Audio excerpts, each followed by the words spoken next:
life goes by quickly, and in my game, definitely we take a bit more risk than the average person on the planet, even though sometimes we pretend we don't.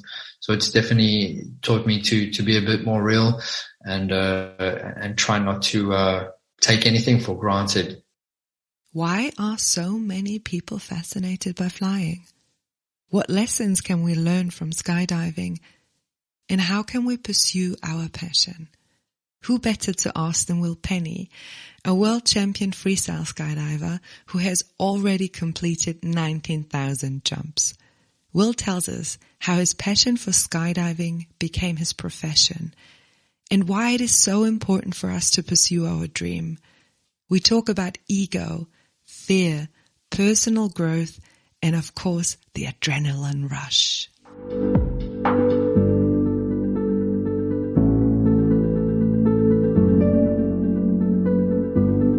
This podcast brings you stories from and about people who stepped into the unknown. Stories about fear, uncertainty, the illusion of security, or, I don't know. Let's see what it will be about.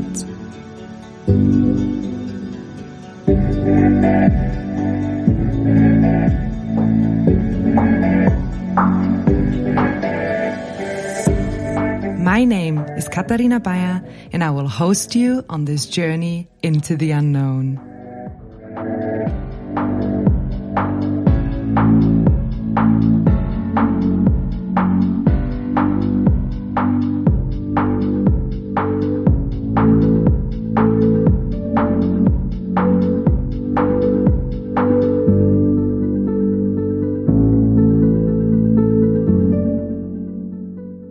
You know, I've never skydived in my life before. If you have to explain skydiving to somebody who has never skydived before, like me, what would you say to them?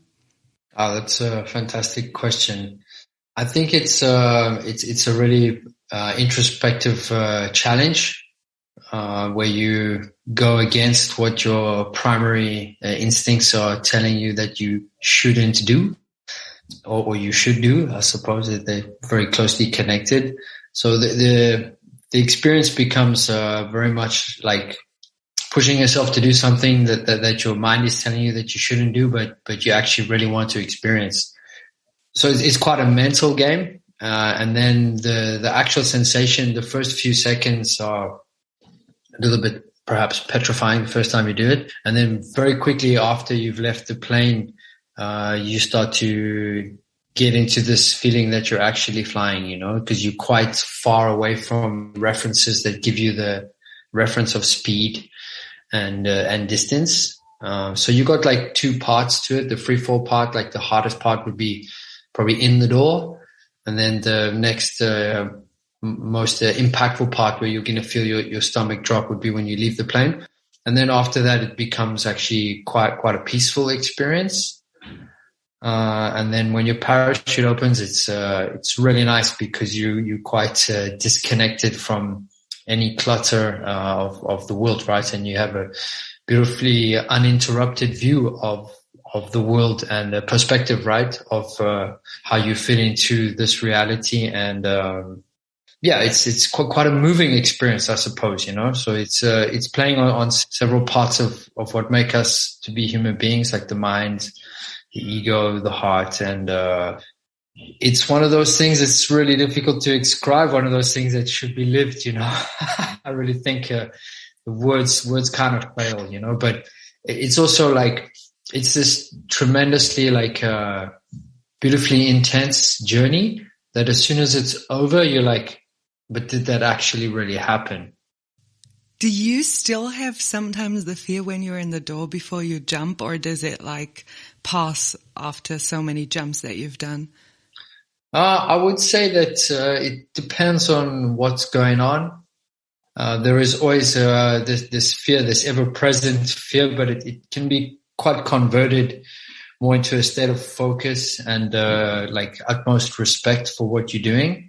But yeah, sometimes in a different place, or even if you're just in a different mental state, I suppose, or mindset, sometimes your emotion can be a bit stronger. But the fear of the unknown starts to fade away whereas you just start to have fears of the things that you do know that can go wrong, which I suppose might be more terrifying than just like the ignorance is bliss theory, right?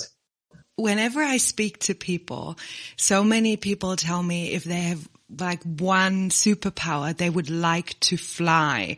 Why do you think that so many humans have this intense wish to fly? Why is it so fascinating for us? That's a really interesting question, and I never really thought about it too much until you just, well, no, I would be lying if I said I didn't thought about it too much. I think perhaps like the main three ways that we can interact with the elements would be land, water, and air, because we don't really do so well in the fire, right? So we can manage ourselves on land, and because we're mammals, we are quite comfortable in water, so we can swim and we can hold our breath. And then the one way of experiencing our planet that we see other creatures doing, like birds and insects, I suppose, would be to fly, and that one's a little bit further out of reach. So perhaps it's this intriguing kind of nature, wanting to know what it's like to do something that we actually don't really have any evolutionary traits to actually do. But yes, I think it's something that a lot of people have thought about and perhaps even dreamt about. And then with inside of that, probably a lot less people will actually pursue some type of experience with it, because even though our modern world is quite intertwined with commercial and recreational aviation, there's still a vast majority of the planet who will never actually fly in a plane. So with inside of that, there's a way smaller percentage who decides it's something nice to do on a Sunday and jump out of that plane, I suppose. You know, I was always amazed what water does to my body and how it feels to be free in the water. How do you experience this free fall on your body? Like, what is the body sensations that you have when you're falling and then when the parachute opens? Yeah, for me, that's actually one of the coolest parts of the sport, is that sensation on the body, because, you know, some people think that air is not there because we can't see it and we can't really touch it, even though we are all the time.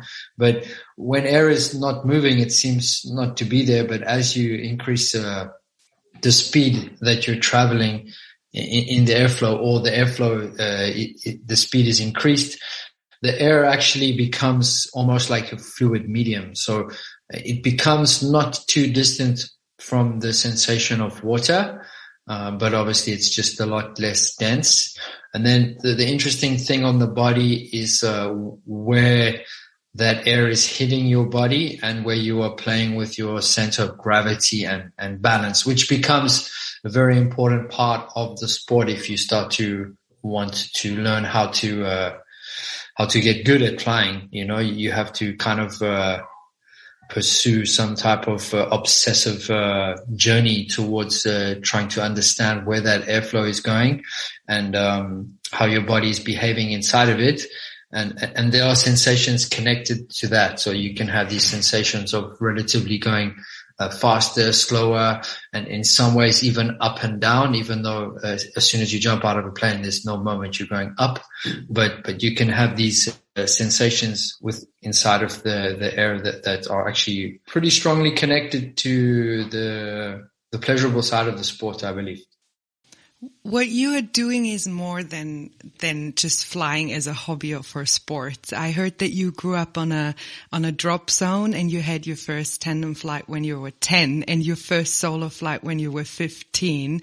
And if I read correctly, so far you've done about 19,000 jumps. This is a number, I don't know, that is incredible. Yeah. And you reinvented free skydiving, and you actually became a world champion in freestyle skydiving. When did you become aware that skydiving is less a hobby and you really want to make a profession out of it? You know, like, it was definitely something that was quite present in my life. Well, actually, it's been very present in my life since I was a young boy. And I pursued it as something. Basically, it was like a family thing that we did. So it was just pretty normal, and I always enjoyed it. But it took me until I was like, after I finished school, I took a year off before university, and I was traveling around Australia, and I went to Indonesia to do some surfing. And the one afternoon, I remember I was at a drop zone, and it was like, I don't know, like some random day of the week, like midweek or something. And I just went up to do a jump. And I remember like opening up the door and looking outside and just thinking to myself, like, actually, this is something that I want to pursue as much as I can, because I just found it kind of like a decent life hack. You know, I was thinking, well, this is a way that I can actually live, and this is something that makes me feel happy. So there was definitely like a turning point when I decided, okay, like I'm going to go for it. And it was also largely due to the fact that I was surrounded by people who inspired me, and for sure, like some of the people who inspired me the most on this journey have been my family and the support, and then other people just that I was hanging around with at the time showed me that this is something that you can do. So I decided to go back to South Africa and start, and then complete my university studies, which was a fantastic decision, of course. But there was a really big fire burning inside of me that I knew I didn't want to be sitting for the rest of my life behind a computer or inside of a kind of workshop. So I decided that I was going to travel a bit after university and work in skydiving. And then it just ended up, so many parallel life projects started to emerge from that same decision. And that's going back like almost 19 years now, you know. So, and there's been no looking back, and absolutely no regrets, for sure. You said you went to university and you studied product design. I mean, you described it before, like you look down there and you know you want to do skydiving as much as possible. But for me, it's still like a passion. And did you ever had like this moment where you're like, isn't it more secure when I have a normal job and I do my degree and I continue as a product designer? Was there any time where you're like, no, I take the risk now and I continue skydiving? Yes, definitely. But is it really a more secure decision to do more mainstream type of life decisions at the compromise of what you really want to do? That's actually way more scary for me, you know, because I believe I did very well at university and I thoroughly enjoyed it, and what I studied has helped me a lot in my career as a skydiver. But there was a defining intersection there, right, where I finished and I had done well, and I knew that I would have been I believe a good product designer if I had decided to dedicate myself to that full time. But at the same time, I knew inside of me that wasn't really what I wanted to do with my life at that point. So yes, it's definitely a slightly more unconventional career path and perhaps a bit more risky. But over time, I think the people who've dedicated their professional lives and their passion to pursuing something that they really believe in have also kind of, in a way, shaped the society that we have today. You know, I mean, imagine if it's not the most amazing example, but even 10 years ago, there was no such thing as a job in social media. There was definitely no such thing as an influencer. Now you have people who are earning 6 figures who are just cruising around the world, documenting what they're doing, right? So I think there's definitely a bit of a shift in the way that we can live on the planet, and I believe that people of my generation and the one that's come after and the one before, they've all been very instrumental in shaping our industry into something that has become a place where we can all actually live a good life and follow our passion and help the sport to evolve, right? And it's ended up shifting a lot into a very much more professional space, and become a pretty massive industry too, right? Like with the birth of the wind tunnels, there's like a multi-million industry that's come around from that technological innovation. And also like skydiving has put many cool destinations on the map. Like, for example, a place where I spend a lot of time is Dubai, and Dubai has a skydiving center, drop zone, basically in the marina, so it is something that's that if it wasn't for the people of my parents' generation and my generation and the one after and the one that's come next, if we didn't believe in this and we didn't decide to really go for it, I think that would have been slightly more petrifying than everyone decided to get a job in a bank. And there's nothing wrong with getting a job in a bank.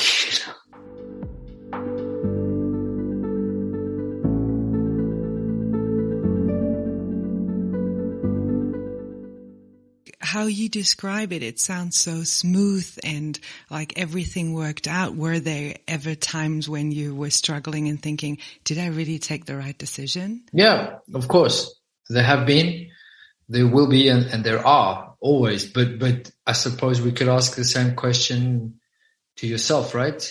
Or to a doctor or to a lawyer, and the thing is that a lot of people too who decided to choose a life a little bit more mainstream and a bit more secure, it's probably a wiser decision, but they might be the people who are struggling inside of them for their own happiness. Or someone might say, I really wanted to be a writer, but I decided to be a doctor because it was a more kind of secure career path. So yeah, definitely there's been times that haven't been easy, but I don't think that's necessarily related to the choices that I made in terms of a career. I think that's something that we're all going to face, right? Yeah, you're absolutely right. Yeah. What are the most important things that skydiving has taught you? Well, it's a pretty big question. The most important things that it's taught me is, I suppose, to be real to yourself, and to really try to manage your ego, which doesn't always work out, and really intense form of respect for the time we have in this life, in several ways. The one is like not to waste it doing something you don't want to do, and another one is to really appreciate it because it goes so quickly, right? And also just to really appreciate and nurture the relationships that you have in life, because life goes by quickly, and in my game, definitely we take a bit more risk than the average person on the planet, even though sometimes we pretend we don't. So it's definitely taught me to be a bit more real and try not to take anything for granted. And also in like a really strong sense of teamwork,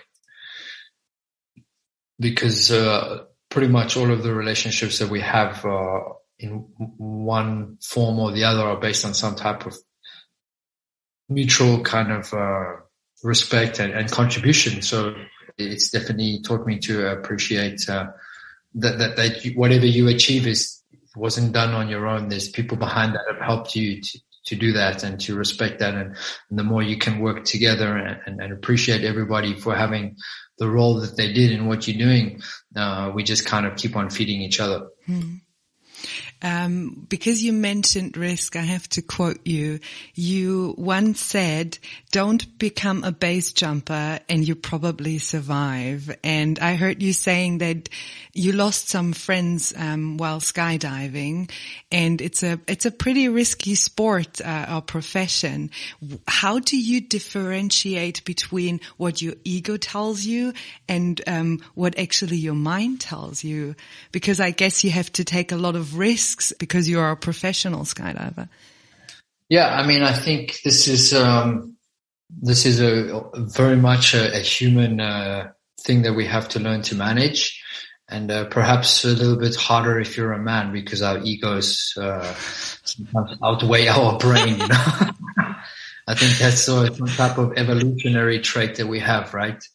So I think you learn how to manage that if you want to grow in that area. If you're prepared to accept that your ego has a huge role to do with every decision you make, it's basically your heart, your brain, and your ego. And again, if you're playing in this kind of sphere of reality, your ego is has a huge presence. You will also get your ego put in place a few times, and your ego might hurt you or kill you. So I think the more in tune that you can be in your personal growth to realizing when it's actually your ego that wants to do something, or that's making a decision, before your brain or your heart, then you can start to put up some red flags in your decisions. And this, maybe some people have it a little bit easier. Otherwise, it's something that's going to happen with experience and maturity. But you have to reach the experience and maturity before your ego wins that battle, right? So I think if you want to accept that that's a big part of it, and you try to put that into your way of being, then you can learn how to at least acknowledge the presence of the ego, and then after that try to be a little bit more balanced and manage it. Just imagining that I would jump out of a plane in half an hour, it gives me chills all over my body, and I have an adrenaline rush. Do you still have this adrenaline rush, or do you have to do things that, other things in your life that gives you the same rush? Or do you still have it with skydiving? No, I definitely, for sure, I still have it skydiving. It would be a very different type of rush to what you have, because the first time you jump, it would be very much the adrenaline would be like a fight or flight reflex, and very much a sensory overload type thing. Survival mode would kick in big time, and that is always underlying in every single jump that every single person does. But you kind of get used to it, and your experience tells you that, hey, it's probably going to be okay. But then we also, you asked me if I have to look for other places in my life to get the rush. It's more like I have to look deeper inside skydiving to get that same secretion from the adrenal glands. But we have pretty good ways of doing that. So, the more you jump, the more you're gonna grasp, the more you can do safely. So the more sometimes, the more you can push yourself, the more radical kind of flying you can do, and then that brings you to a similar place. And definitely, there's a few things too. In my personal journey, when I started to compete, that was for me was a massive. Massive place to be with those new that kind of feeling of the new sensations of skydiving, just because of the amount of work you have to put in to arrive there, and then everything that's riding on it, and the consequences of you not achieving what you want to achieve. So that definitely was quite an eye opener for me. That brought me to some places where perhaps the rush in a way was even greater than my first jump. Very different, very kind of almost unfair to compare, but you can look deeper inside of what you're doing to find that same kind of adrenal satisfaction. Have you ever thought about it, how long you can still fly? Is there an age limit or something in skydiving? Yeah, I get asked this question almost weekly, And I mean, there's no in a sense age limit to how old or how young you need to be. Of course, when you're younger, you have a bit more time normally ahead of you, but then you don't have the experience. And as you get older, you start to ask these kind of existential questions of what are we doing and where am I going? But then you have the experience behind you and with you. So I have some very close friends of mine and mentors who are in their 50s or mid 50s who still at the top of the sport, but you don't just arrive there passively without working to sustain yourself in that place. And then, of course, like once you've gone through a path in any career, then the way that you can be relevant inside that industry would change, right? So like, for example, if you're a Formula One driver, perhaps you decide to retire from actually driving and you start to work with the team and you start to be a manager of a team, or you start to train drivers.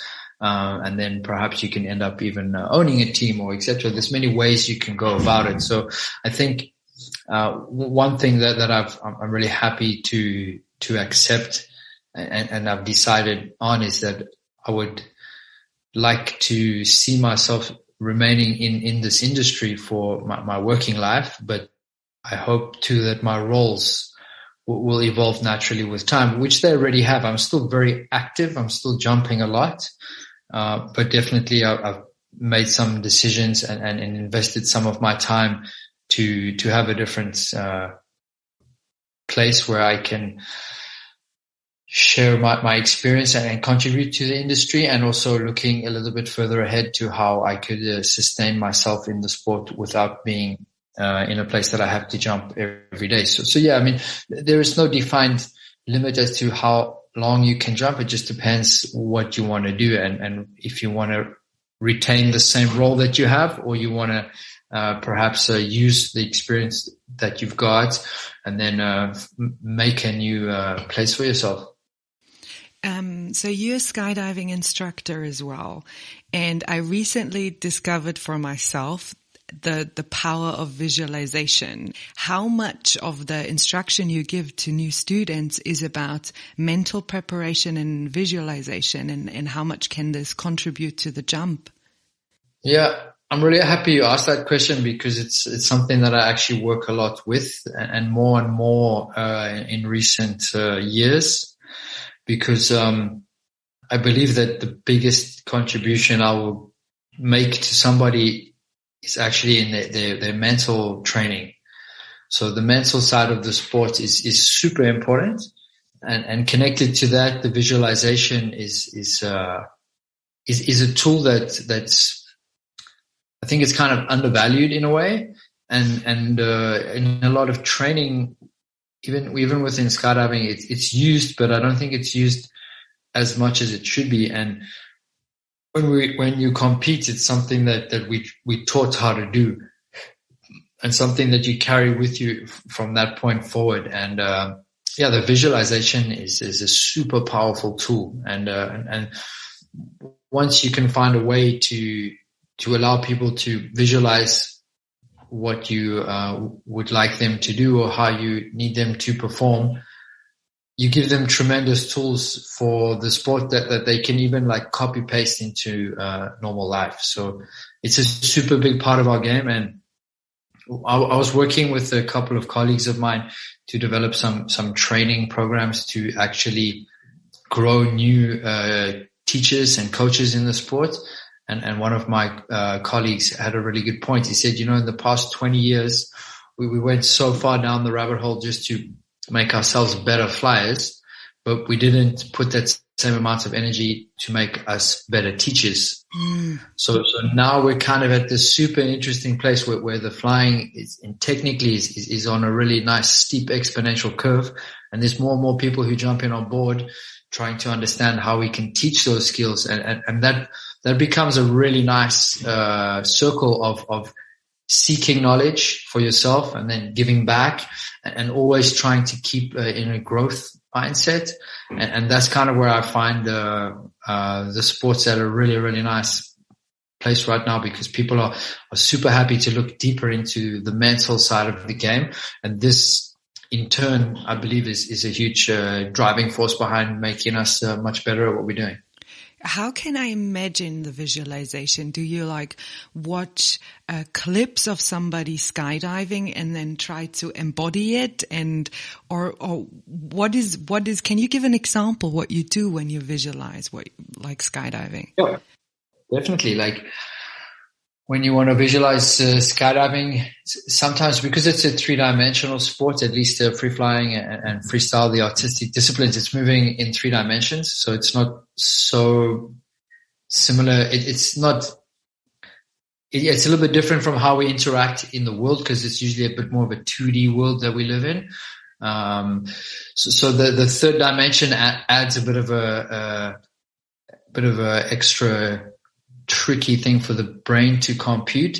So we use sometimes like little mannequins, like little dolls that you can see, like how people are interacting with each other.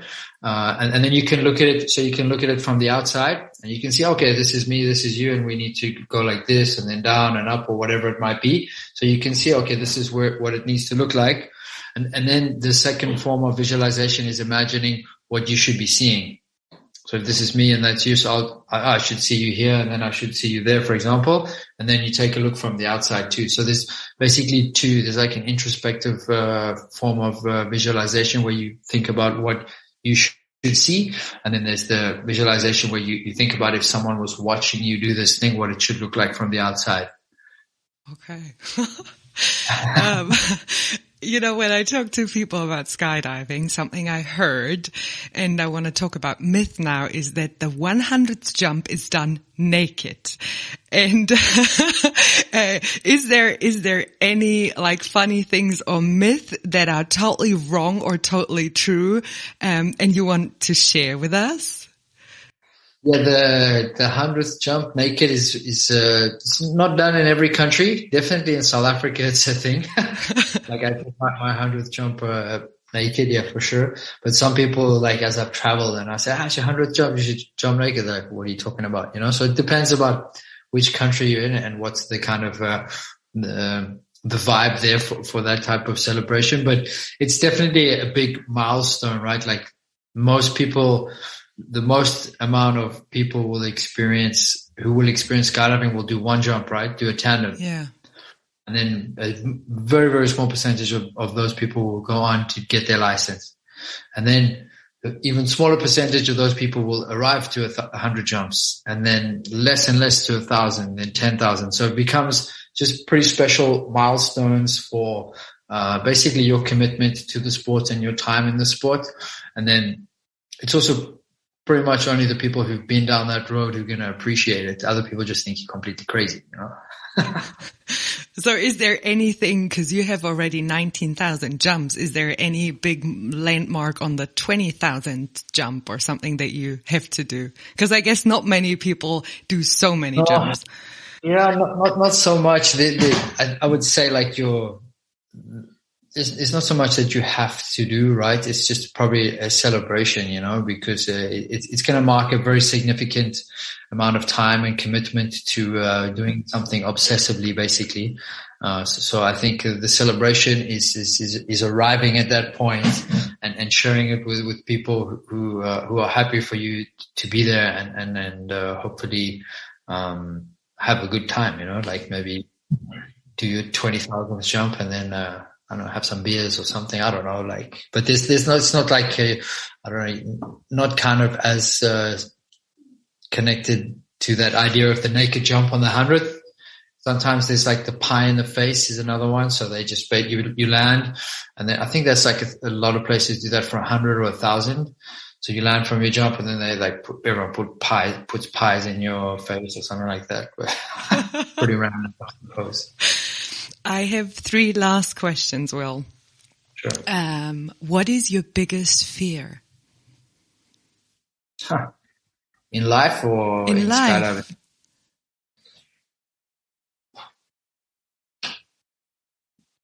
I suppose my biggest fear in life would be having not lived it and not allowed yourself to live it, and that goes down to many levels, right? Like I suppose the fear of being alone and with your choices, or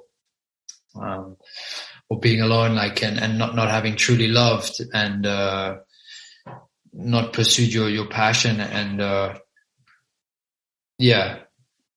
But like, if I had to put one kind of sentence to that answer, would be my biggest fear would be having not to have lived it, and that would be in many areas of my life. Mm-hmm. what are you currently doing that you still don't know how it will turn out? Well, every single day of my life. Like all of us, I suppose. Nobody has a clue how today's going to turn out or tomorrow is, but we just got to keep on charging ahead, you know? So the last thing is less a question. It's more, I learn from the stories of people, like from your story, but I learn the most if I have one thing that I can put into action. Is there anything, any lesson that you learned or anything connected to your career, connected to your passion, connected to your life that anybody of us like me or the listeners can do that we can bring your story into our lives? Yeah, I believe so. And I would say that would be to be true to yourself and really pursue that passion that you have, regardless of if you want to make it a career or you want to make it something that you do for a short period of time or you just create more time to do it. But everybody has a passion inside of them or several, and are honest with ourselves and actually give time for that, you know, and I believe if you pursue that passion, it's one of the best things you can do for your own life. I'm very, very happy that you said this because today is the day where I was like, should I really pursue my passion? And I will take your advice and continue. That's awesome. And what is it, if you don't mind me asking? My passion, I want that people connect more. I have the sensation that we're striving so much to be like special in our kind, and we sometimes lose that humankind is there to connect with others. And I would love that people connect more. And if I sometimes can be the connecting dot or the link, this would make me very humble and grateful. But it seems like what you're doing with the podcast is already a good step in that direction. Thanks for saying it. But you know that sometimes you have these, situations in life where it's a bit tricky. So I'm really happy that you said it. That's cool. No, but I mean, I think you're really on that path. So just keep going for it, right? It's if it makes you happy and it makes you fulfilled, then that makes everything worth it, right? Yeah. Thank you for talking to me. Finally, I can say I know Will Penny. Thank you for having me on your show, and I look forward to hearing the final result.